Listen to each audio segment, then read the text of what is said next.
Welcome to YouTube channel maths with Veer Singh. आज हम आपको पढ़ाएंगे पॉलिनोमियल। चैप्टर नंबर ये सेकेंड है एनसीईआरटी बुक का। और जैसे कि हमने पहला चैप्टर आपका फिनिश कर दिया है, तो हम शुरू करते हैं आपका क्या बहुपद। ठीक है, तो बहुपद पढ़ने से पहले हमको क्या कहते हैं, कुछ परिभाषाएं या कुछ चीज़ों का ज्ञान होना आवश्यक है। ठीक है, तो वो चीज़ें क्या है? सबसे पहले होती है क्या, चर राशि। सबसे पहले क्या होती है? चर राशि, जिसको हम बोलते हैं वेरिएबल्स। जिसको वेरिएबल्स बोलते हैं। अभी के वेरिएबल्स होते क्या है? ठीक है, एक ऐसी संख्या जिसका मान निश्चित नहीं होता, नॉट डिफिनिट। ठीक है, एक ऐसी संख्या जिसका मान निश्चित नहीं होता, उसे हम क्या बोलते हैं? उसे हम वेरिएबल बोलते हैं। लिख देते हैं, ऐसी संख्या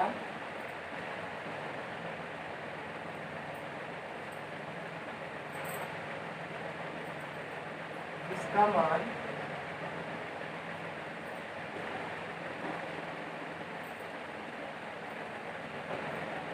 निश्चित नहीं होता है। ठीक है, एक ऐसी संख्या जिसका मान ठीक है निश्चित नहीं होता है, उसे क्या बोलते हैं? या एक ऐसी राशि बोल दिया आपको, संख्या के अंदर इनको राशि बोलते हैं। एक ऐसी राशि जिसका मान निश्चित नहीं होता है, क्या कहलाता है? चर राशि कहलाता है। ध्यान दीजिएगा, अगर राइटिंग नहीं समझ में आ रही होगी तो मेरे नरेशन पे जो हम बोल रहे हैं उस पर ध्यान दीजिएगा। ओके, चर राशि होती क्या है? एक ऐसी राशि जिसका मान क्या होता है? नॉट डिफरेंट, क्या कहलाता है? चर राशि कहलाता है। ठीक है, जैसे एग्जांपल लेते हैं, होती कौन कौन सी राशि है? X, y, z, t, u, v और ईटीसी, ऐसे बहुत सी राशियां होती है। ठीक है, वैसे मेनली यही यूज होती है, इसलिए हम इसको यहाँ लिख देते हैं।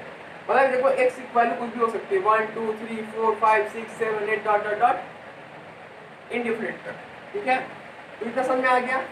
अभी हम आगे आपको और बताएंगे इसको, जब इसका अच्छा राशि के बारे में बता देंगे तो उससे रिलेशन बताएंगे। ठीक है, तो आपको ज़्यादा समझ आएगा। तो पहले अच्छा राशि पढ़ लेते हैं। चर राशि समझ में आया? ऐसी राशि जिसका मान निश्चित नहीं होता है, चर राशि कहलाता है। ठीक है, इसको वेरिएबल बोलते हैं। For example x, y, z, t, u, v dot dot dot. ठीक है, इनका वैल्यू निश्चित है नहीं है। ठीक है, अब हम आते हैं अचर राशि।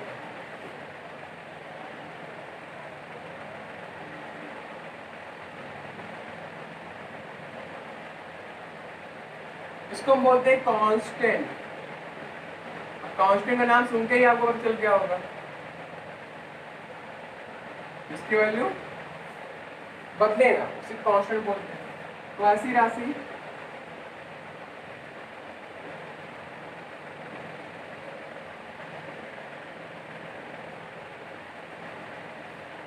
जिसका मान निश्चित होता है, मतलब वैरी नहीं करता। वैरी मतलब क्या होता है?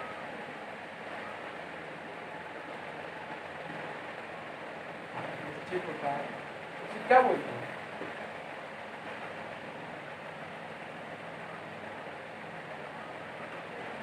अचर राशि।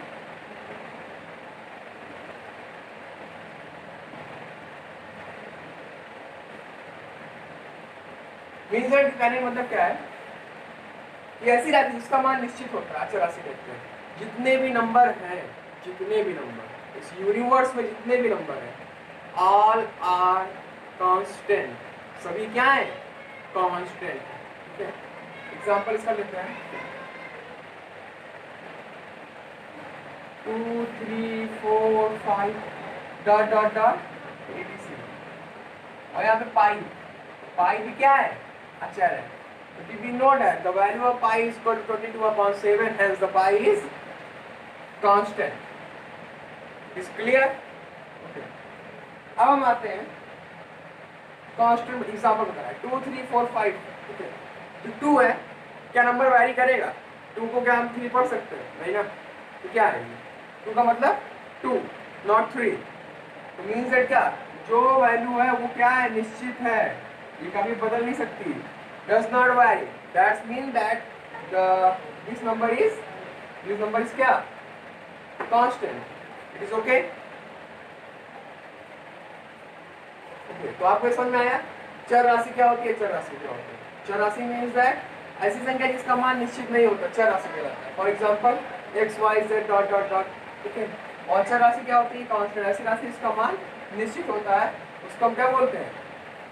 क्या बोलते हैं भाई? चर बोलते हैं, ठीक है। अब एक एग्जांपल लेते हैं, बहुत सिंपल सा फंडा है, छोटा एग्जांपल है, समझ में आ जाएगा, ठीक है। तो इसको आप नोट कर लीजिए, नोट इट डाउन। आगे हम बताते हैं आपको, इससे थोड़ा एक एग्जांपल दो उससे related.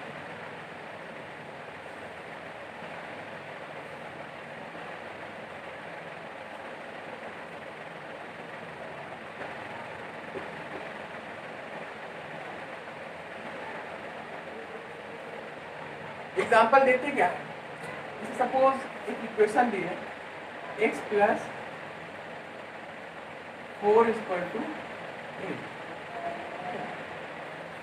x plus 4 equal to 8। अब देखो यहाँ से तो हमको x की वैल्यू मिल जाएगी 8 माइनस 4 इक्वल टू 4। तो अब तुमको पता चल गया, देखो x की वैल्यू तुमको पता चल गई 4 है ना। देखो ये वेरिएबल है ना जिसका मान निश्चित नहीं होता, देखो यहाँ पे x वैल्यू 4 आ गई। लेकिन सपोज दैट ये 4 यहाँ पे एट दिस प्लेस कोई दूसरा वेरिएबल होता है x plus y equal to 8, तब आप क्या करते हैं? ज्यादा कुछ नहीं, चाहे x की वैल्यू 4 रखते हैं, 4 रखते हैं, तब 8 आता है, ठीक है। चाहे इसकी वैल्यू 2 रखते हैं, इसकी वैल्यू 6 रखते हैं, चाहे इसकी वैल्यू 6 रखते हैं, इसकी वैल्यू 2 रखते हैं, है ना। चाहे इसकी वैल्यू 3 रखते हैं, इसकी 5 रखते हैं, चाहे इसकी 5 रखते हैं, इसकी 3 रखते हैं, चाहे इसकी 1 रखते हैं, इसकी 7 रखते हैं, चाहे इसकी 7 रखते हैं, इसकी 1 रखते हैं, ओके। चाहे इसकी 0 रखते हैं, इसकी 8 रखते हैं, चाहे इसकी 8 रखते हैं, इसकी 0 रखते हैं। इससे क्या मिला? देखो जो वैल्यू है x और y की वो वैरी कर रही है, बदल नहीं बदल रही।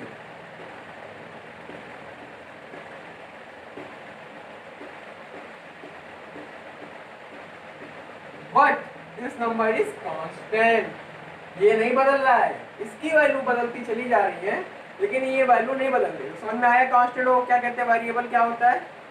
चर और चर राशि क्या होती है?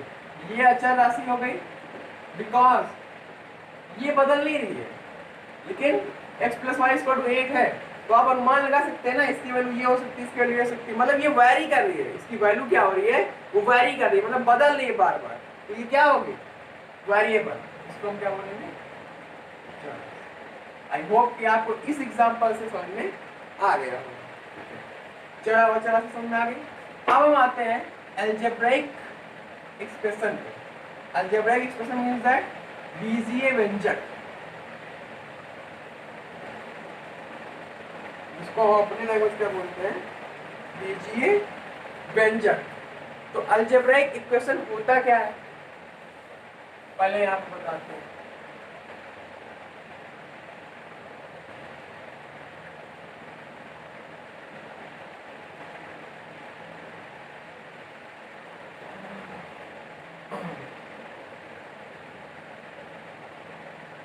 अलजेब्राइक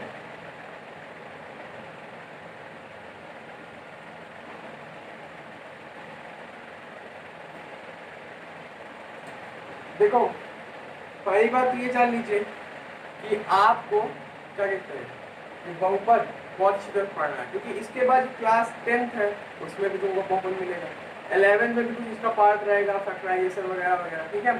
तो इसके बाद 12th में भी एंड हायर क्लास में भी आपको ऐसे ये मिलता चला जाएगा, ठीक। तो इसीलिए आपको यहाँ पे अपने क्या करना है? कॉन्सेप्ट्स को क्लियर करना है, ओके।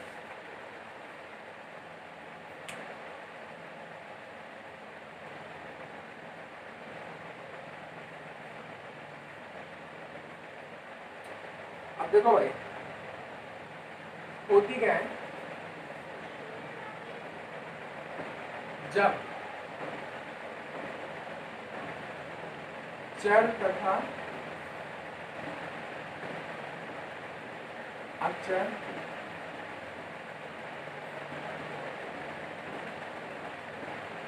राशियों को, जब चर तथा अचर राशियों को क्या किया जाता है,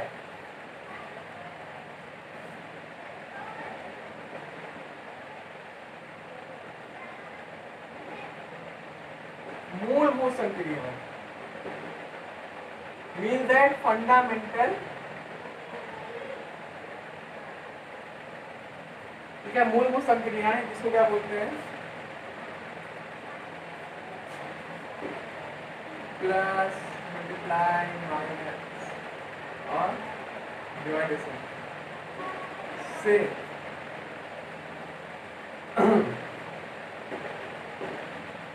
जोड़ते हैं, गुणा घटाते हैं तथा भाग देते हैं।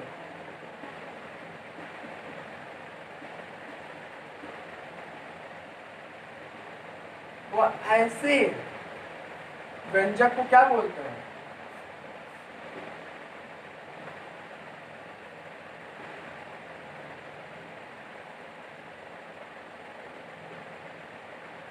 ऐसे व्यंजक बीजीय व्यंजक कहलाते हैं।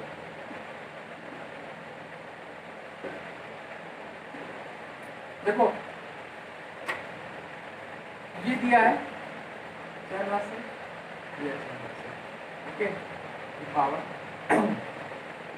हमने बताया था बहुपद क्या होता है, जब भी multiply constant, we multiply variable by constant और उसके वेरिएबल को पावर होती है किसकी, होल नंबर की, जिसको हम क्या बोलते हैं, बहुपद बोलते हैं, है ना। तो अब इसको जोड़ दिए 3x + 6, तो ये क्या हो गया हमारा, इसको हम अलजेब्रिक एक्सप्रेशन बोलेंगे, क्या बोलेंगे, अलजेब्रिक एक्सप्रेशन, ओके। अब देखो अलजेब्रिक एक्सप्रेशन मींस क्या, जब हम, ये कौन सी राशि है, अच्छा, चर राशि को मूलभूत संक्रियाओं, यहाँ माइनस मान, मूलभूत संक्रियाओं द्वारा क्या करते हैं, जोड़ते हैं, घटाते हैं, गुणा करते हैं, भाग करते हैं, उसी को हम क्या बोलते हैं, अलजेब्रिक एक्सप्रेशन बोलते हैं, ओके। समझ में आया इतना। तो आई होप कि आपको जहां कहीं भी जुड़ा मिलेगा, लेकिन एक ध्यान देने की बात ये है, ये जो बीजीय व्यंजक होता है, ठीक है, इसमें जो घात है, ठीक है, बीजीय व्यंजक में घात क्या होती है, नोट करके लिख लो बेटा,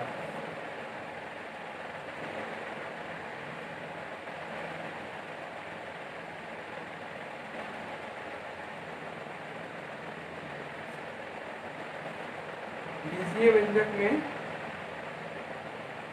घात परिमेय संख्या होती है। अभी आगे जब बहुपद बताएंगे आपको, तो बहुपद में क्या होता है, वहां केवल पूर्ण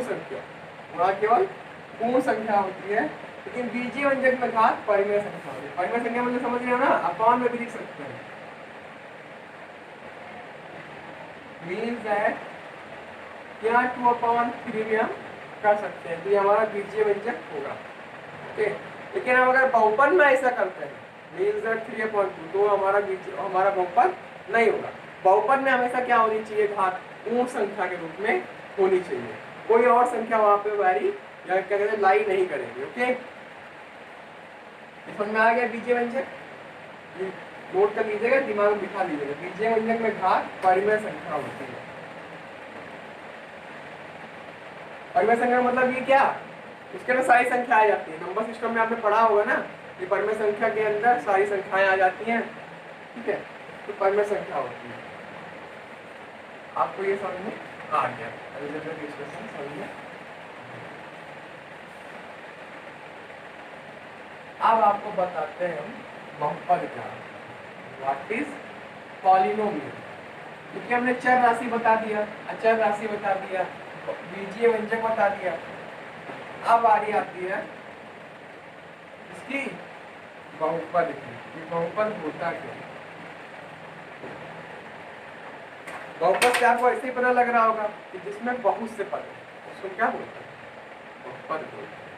ठीक है, एक बार एक चीज ध्यान दीजिएगा, सभी बहुपद बीजीय व्यंजक होते हैं, है ना, सभी बहुपद बीजीय व्यंजक होते हैं। चलिए बहुपद होते हैं।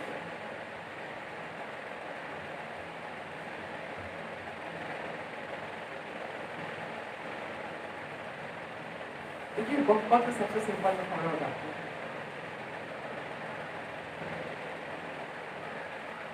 अचर मल्टीप्लाई बाई चर घात पूर्ण संख्या बराबर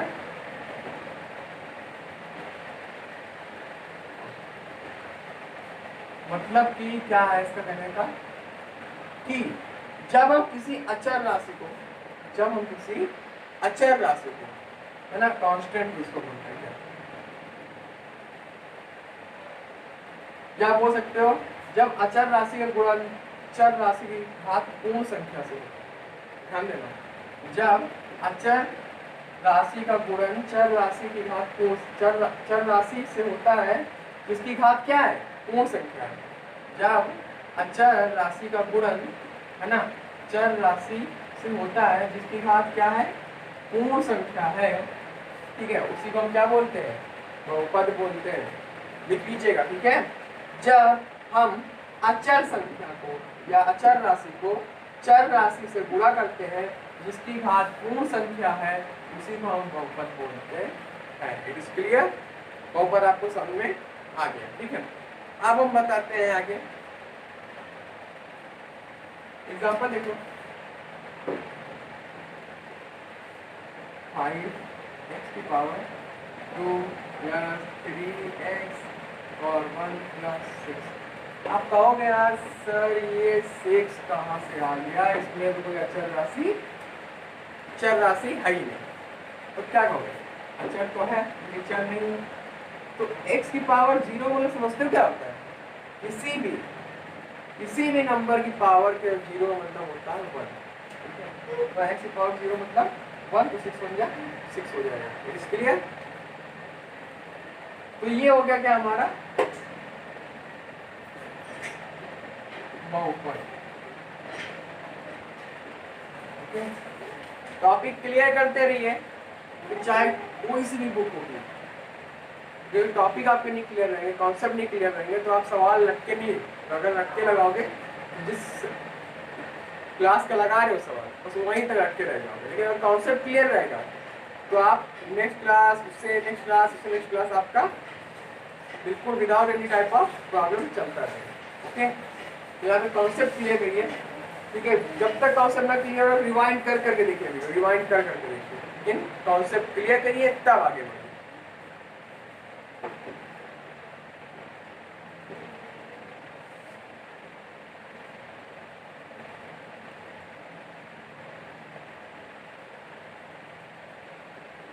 चलिए, आपको हमने बता दिया चर राशि क्या होती है, अचर राशि क्या होती है, बीजीय व्यंजक क्या होता है ना, और बहुपद क्या होता है।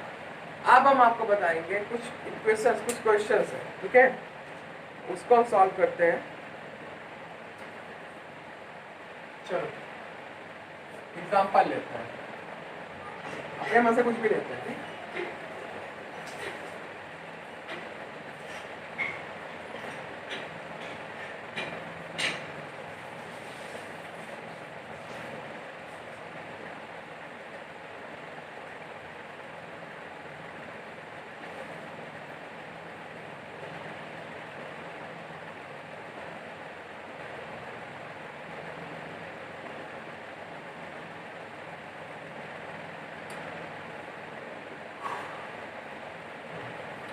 तो जरा हमने अभी आपको बहुपद बताया ना, बहुपद का मतलब क्या था, जब हम अचर राशि और चर राशि को गुणा करते हैं और चर राशि की घात क्या होनी चाहिए, पूर्ण संख्या होनी चाहिए, ठीक है, और कोई नहीं होना चाहिए। अगर कोई होता है तो वो क्या होगा, बहुपद नहीं होगा।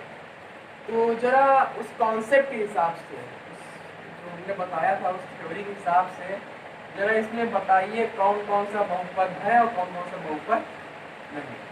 पहला क्या है, 5x² + 6 की पावर 1 और 3x की पावर 0, है ना। तो देखिए यहाँ पे जो पावर देखो 5 क्या, चर राशि चर राशि अचर राशि चर राशि अचर राशि चर राशि। अब हम पावर चेक करेंगे, पावर क्या है, पूर्ण संख्या में लिए पूर्ण संख्या में लिए पूर्ण संख्या में। जब सारे क्या कहते हैं मानदंड, क्या कहते हैं उस पे जो हमने कॉन्सेप्ट बताया है उसको अगर ये फॉलो कर रहा हो तो ये क्या होगा, बहुपद। बहुपद है, ये बताओ बहुपद है कि नहीं है। देखो एक चीज बता दें, हमको अचर राशि से कोई मतलब नहीं है, क्योंकि हमने आपको पहले ही बता दिया कि अचर राशि संपूर्ण विश्व में जितनी या पूरे ब्रह्मांड में जितनी भी संख्याएं होती हैं उसी को हम क्या बोलते हैं, अचर राशि बोलते हैं। तो यहाँ चाहे रूट है और चाहे कुछ भी है उससे हमसे मतलब नहीं होना चाहिए, ठीक है। और चाहे यहाँ पे घात पे लिखी हो संख्या 3 का स्क्वायर लिख दिए, ठीक है।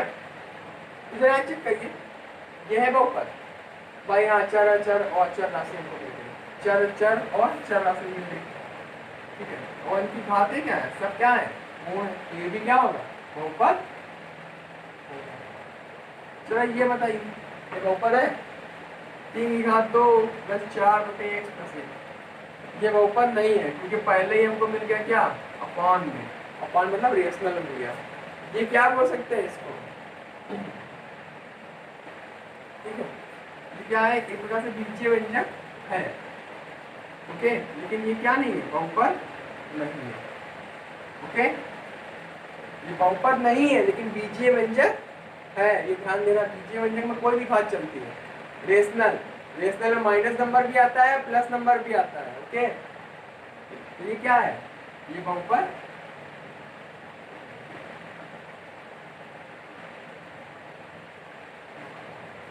It is clear. आपको सवाल है, चलिए हम नेक्स्ट टॉपिक भी चलते हैं।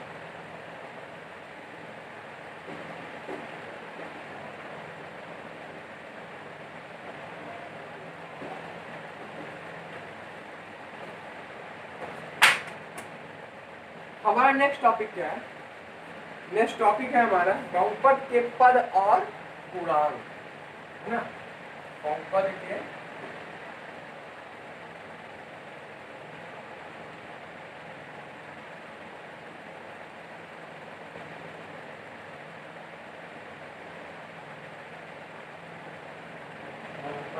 पद और तो पद और गुणांक बताने से पहले हम सबसे पहले क्या शुरू करेंगे इसमें, चर और चर राशि आप तब की रिपीट कर लीजिए।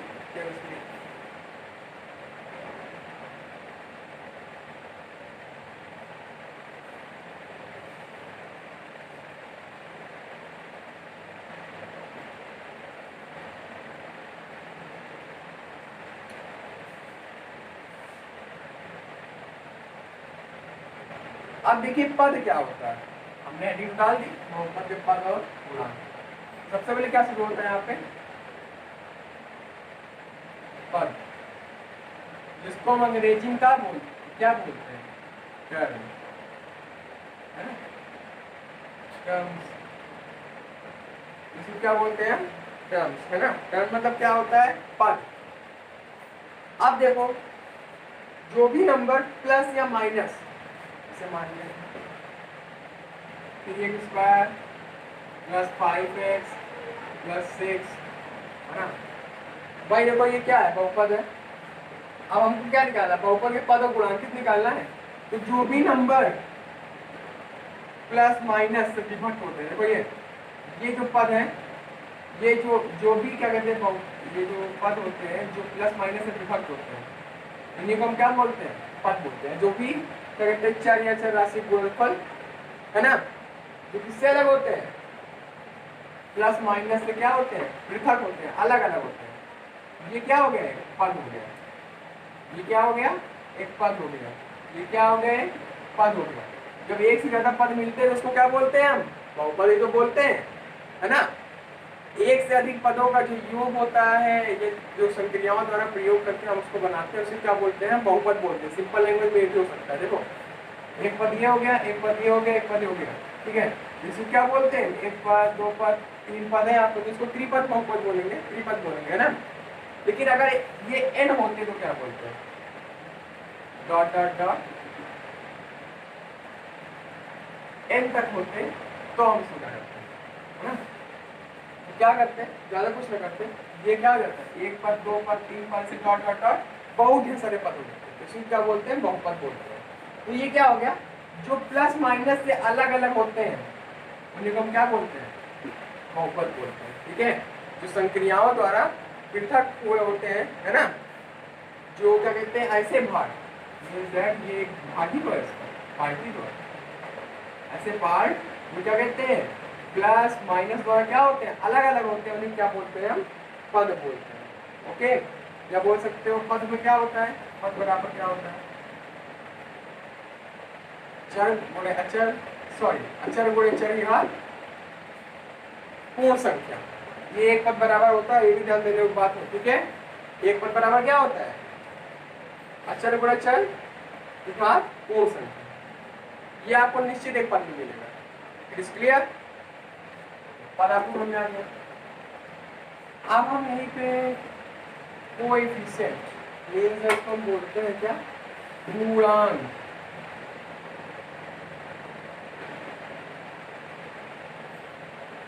मतलब इसको हम अगर तोड़ेंगे तो क्या होगा, ये गुणा का अंक।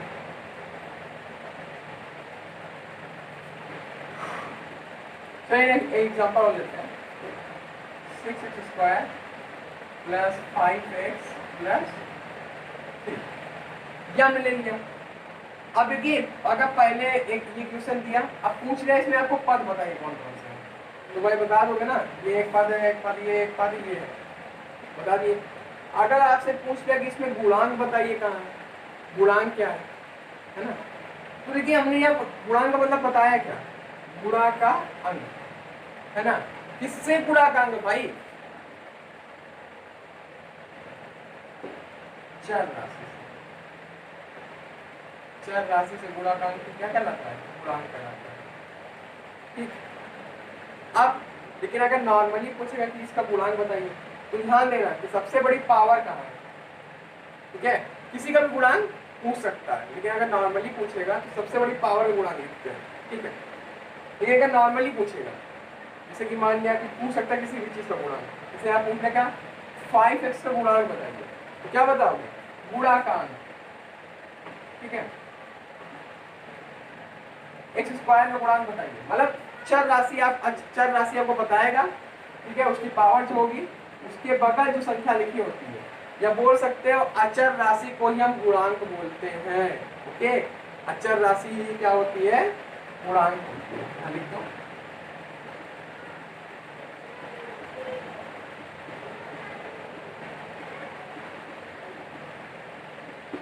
अचर राशि बराबर गुणांक, ओके। अचर राशि क्या होती है, गुणांक होती है। अब कह दिया कि यहाँ पे x स्क्वायर का गुणांक क्या है, तो क्या बताओगे, 6। तो पद और गुणांक समझ में आए, फिर से बताते हैं। पद क्या होते हैं, किसी बहुपद के वे भाग जिनको हम संक्रियाओं द्वारा अलग अलग करते हैं, देखो संक्रिया द्वारा अलग अलग किया है, उसी को क्या बोलते हैं, पद बोलते हैं, ठीक है। अब गुणांक क्या होते हैं, ठीक, किसी चर राशि के जो क्या कहते हैं, गुणांक। जब कोई चर राशि, या बोल सकते हो जब कोई चर राशि किसी अचर राशि में गुणा होती है ना, तो अचर राशि को हम क्या बोलते हैं, गुणा का अंक बोलते हैं। तो आई होप आपको पद और गुणांक भी समझ में आ गया होगा, ओके। अब पद और गुणांक सब समझ में आ गया, तो हम शुरू करते हैं क्या, कुछ एग्जाम्पल लेते हैं। लेकिन बिना एग्जाम्पल समझ में आएगा नहीं, तो लेते हैं।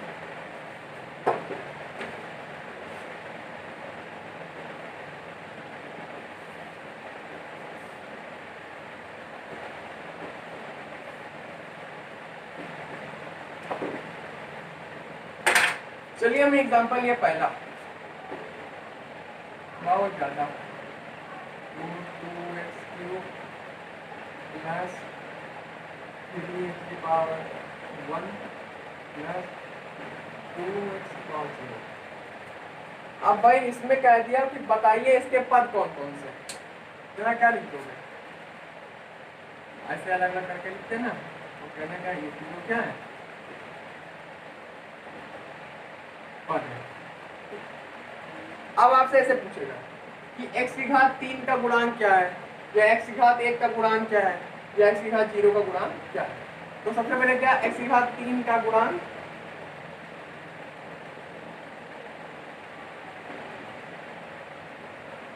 तो भाई बता दें x⁴ का गुणांक क्या है? x⁴ का गुणांक क्या है? हमने बताया था कि चर राशि के जो बगल गुणा होता है, मतलब अचर राशि, उसी को क्या बोलते हैं? गुणांक बोलते हैं। क्या है x⁴ का? √2। अब x⁴ का क्या है? 3। x⁴ का 2। वैसे ये नहीं माना जाता है, ठीक है, बस हम यही कर लेते हैं, सबसे मिनिमम पावर स्क्वायर मान लेते हैं। ठीक, इट इज क्लियर? तो ये आपको आई होप समझ में आया होगा, पद और गुणांक।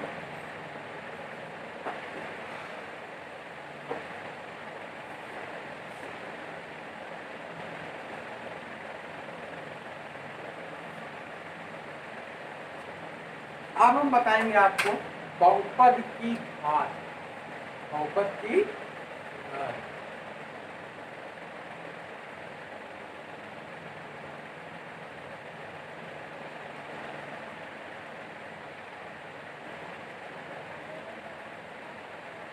बहुपद की क्या बताएंगे हम? घात मीन्स दैट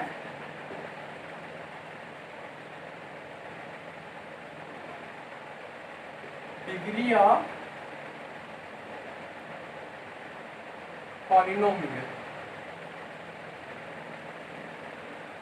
बहुपद की घात डिग्री ऑफ पॉलिनोमियल। ठीक है, अब देखिए पॉलिनोमियल में डिग्री निकालेगा। चलो कैसे निकालेंगे? बहुत सिंपल सा है। सबसे पहले एक चीज बता देते हैं, देखो अगर एक चर वाला बहुपद होगा, एक चर वाला समझते हो, जिसमें केवल एक ही चर है, मतलब x है, तो पूरे वाले बहुपद में क्या है? ये पूरे पद में क्या है? x ही है। ठीक है, तो यहाँ शुरू करते हैं एक चर वाले बहुपद।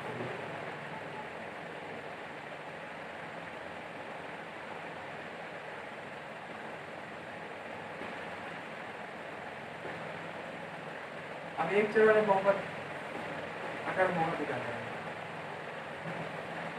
तो एक चर वाला बहुपद में अगर होगा तो क्या करेंगे? अगर उसकी घात पूछा है तो यहाँ क्या लिखेंगे?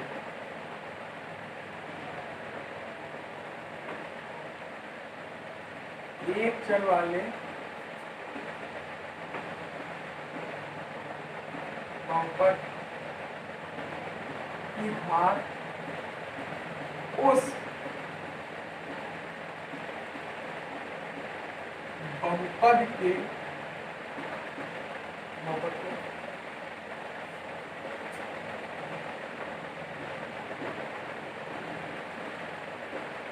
अधिकतम घात के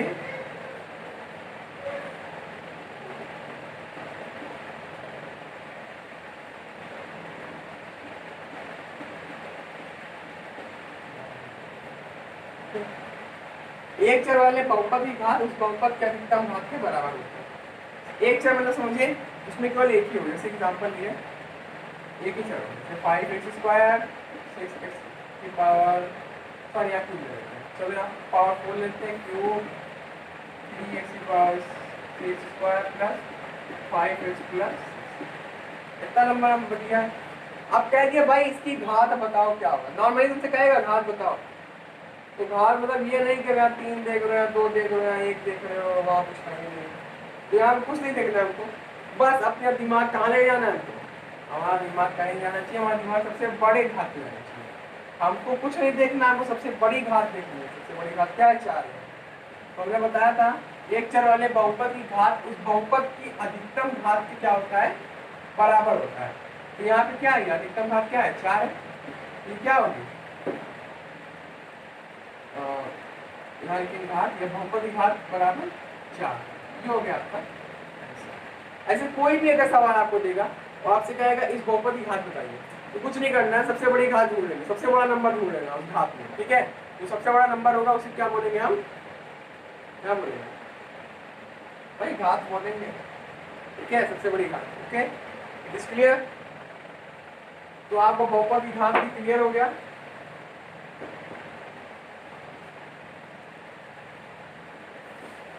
अब हम आपको पढ़ाएंगे इसी में, घाती में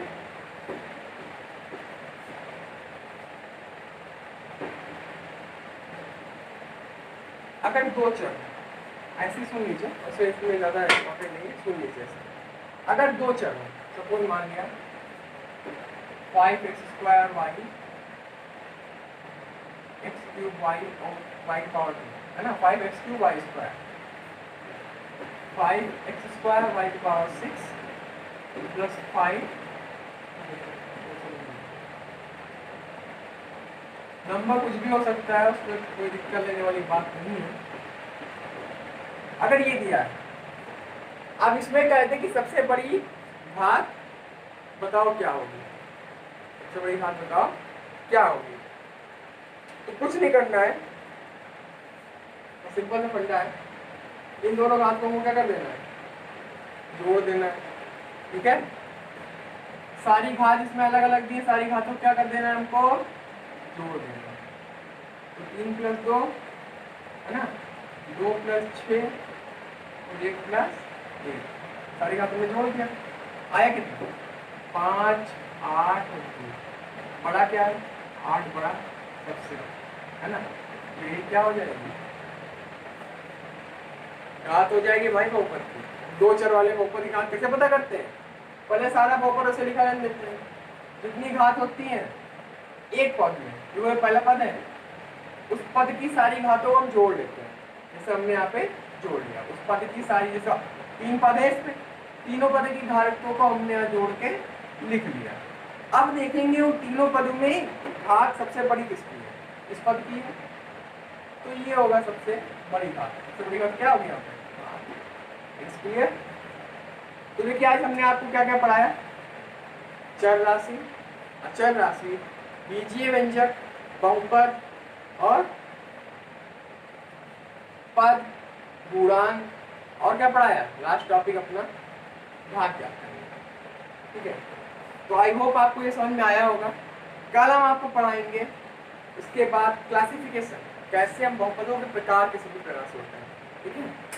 घात के आधार पर देखो हमने पद भी पढ़ाया है, घात भी पढ़ाया है, तो मीन्स दैट क्लासिफिकेशन जब करेंगे तो इन दोनों का तो उसमें कुछ तो कुछ होना चाहिए ना, कि अगर घात के आधार पर माना जाए तो किस प्रकार से होते हैं, और पद के आधार माना जाए तो किस प्रकार से होते हैं। फिलहाल के लिए आज के लिए इतना ही, ठीक है। और कोई परेशानी होती है तो आप प्लीज़ कमेंट बॉक्स में बताइएगा, नेक्स्ट लेक्चर में आपको क्या कहते हैं उस परेशानी को क्लियर करेंगे, ठीक है। आज के लिए इतना ही, ठीक, घर पर रहिए, सुरक्षित रहिए, धन्यवाद।